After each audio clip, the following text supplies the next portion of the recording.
Hello, everyone. The functionality I'm going to describe is within a space that is less than the most popular pickup truck in the United States, the F-150, so we didn't cheat in either width, height, or length PA. This is the fundamental design change. We moved the mass to the outside. We created an exoskeleton Cybertruck. Crash test results are horrifying for unexpected reasons. The Tesla Cybertruck.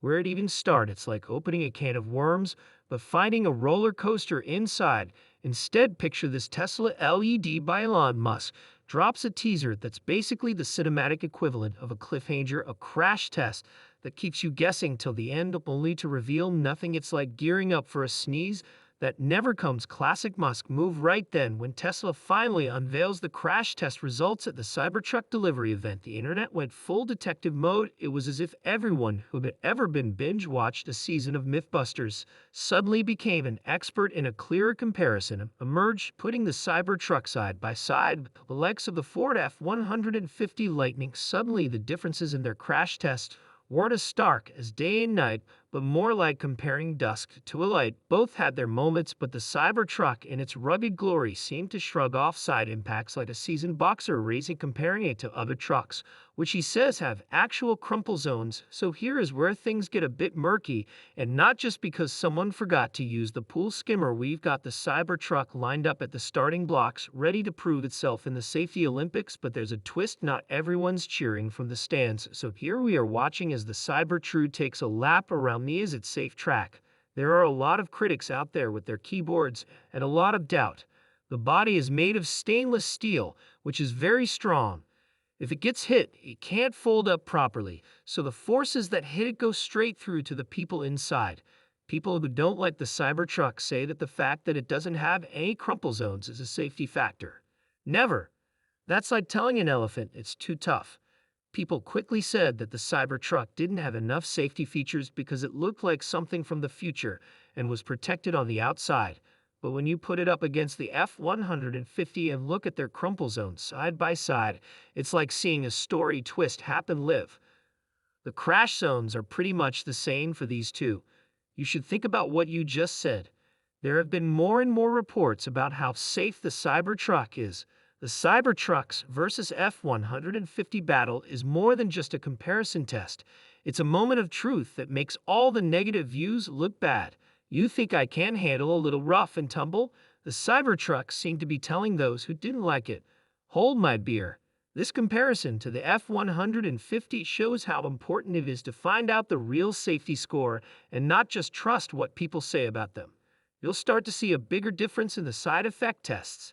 But the next part is all about going against what people think will happen. A 3,100-pound cart going almost 40 miles per hour looks like someone running a red light in an intersection, which is like a T-bone crash because it has such a low center of gravity and weight.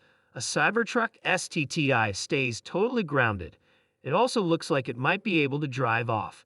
Put yourself in a T-bone accident going 40 miles per hour. This is the kind of accident that makes you lose your balance. The Cybertruck now looks like it came straight from a sci-fi movie set.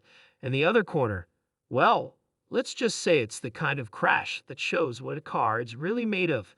The Cybertruck glides through a rough spot like a pro on ice skates thanks to its low center of gravity and high weight. It stays put like a kid who missed their bedtime. And here's something crazy. If cars could talk, do you want to say something else about the Cybertruck? There's more. Though the front crash test looked like a highlight reel from a demolition race, it's important to remember that hitting something moving is about the worst thing that could happen during crash tests. That one what if is what keeps car makers up at night. But here's the Cybertruck. It was made with safety in mind, which makes you wonder if it hides a superhero cape inside. Safety is very important, and this is a core idea of car design. You know, like when you find out that the tough guy at school will also make sure you get home safely from a party. In the front crash test, the only thing that can't be forgiven is that the back axle broke, but the Cybertruck doesn't have one. Because there is no axle connecting the back wheels, they steer on their own. That's likely why it towed in during the crash. The next part of the story has a surprise that will make you feel like your GPS has been leading you around in circles for no reason. After the front crash test, everyone took a second look. The back axle was said to have broken in half. When you're moving away and look in the rearview mirror, you might realize you left your coffee on the roof of your car. That sounds about as scary. The Cybertruck just laughed it off, though, because it doesn't even have a rear axle to connect the back wheels. Yes, the Cybertruck got rid of the old-fashioned rear tire in favor of a more futuristic one. This makes the whole story about snapping seem as out of place as a snowman in the Sahara. Trucks have been getting bigger. The Cybertruck is now a member of the gym where heavyweight winners work out. They are getting bigger and heavier, which means they are becoming the kind of road behemoths that shake small cars to their core. In the world of cars, it seems like size does matter, pushing the bounds of what a truck can be on today's roads. People are becoming bigger and bigger, which is bad because it makes them more dangerous for everyone else. Even people who don't need a truck will buy one because they want the biggest, baddest thing on the road. People who live in places with strict public safety standards may think these monsters are cruel, but people in the US buy them like crazy. Believe me when I say they're everywhere. Marvel's mix of power, prestige, and performance is as risky as wearing sunglasses at night, but fans are crazy about it. It looks like it was made by a kid with a ruler and a sci-fi obsession. In the US, people love the Cybertruck faster than you can say 0 to 60. This isn't just a truck, people. It's a moving sign that lets everyone know you're here. It's like having a superhero cape that can both protect you from harm and do your taxes. Also, this thing can go from 0 to 60 miles per hour in 2.6 seconds, which is faster than even the fastest sports cars. The Cybertruck doesn't just raise the bar, it blasts it through the sky. Just because of this, it's a dangerous car to drive. After the end of the world, the Cybertruck, sharp, angular lines. You can't just get from A to B, you have to fly through the alphabet with such style and power that you forget about the other letters.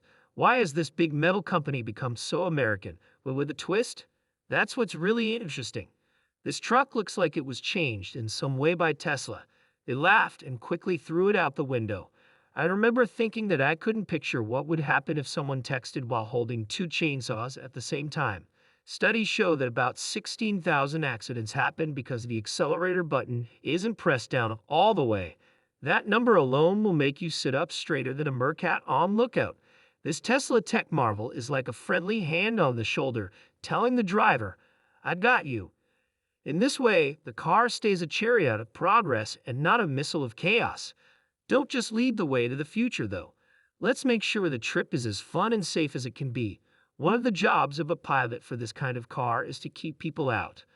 Another job is to make sure that the change in transportation doesn't happen faster than we can adapt and value the power we have. This conversation is on the edge of new ideas and being careful. It makes us think about how to balance the thrill of trying new things with the smarts of planning ahead. They buy those big, dumb trucks in the first place, even though they only do simple things like go to the store or pick up the kids from school. You can get away with it if you're from Europe. Most likely, you won't see one on the road because it wouldn't pass your strict tests for hitting people. Let's take a short trip to Europe as our internet truck talk comes to a close. Now picture this. European streets and walks with lots of history might not be the best place for our big Cybertruck. You can't put a square peg in a round hole. From what we can see, Europe's strict tests for human effect are the square peg and our Cybertruck are the round holes. You can't just think about the Cybertruck's possible short trip to Europe. There are bigger issues at play here as well. All cars, including our Cybertruck, have safety concerns that can't be ignored.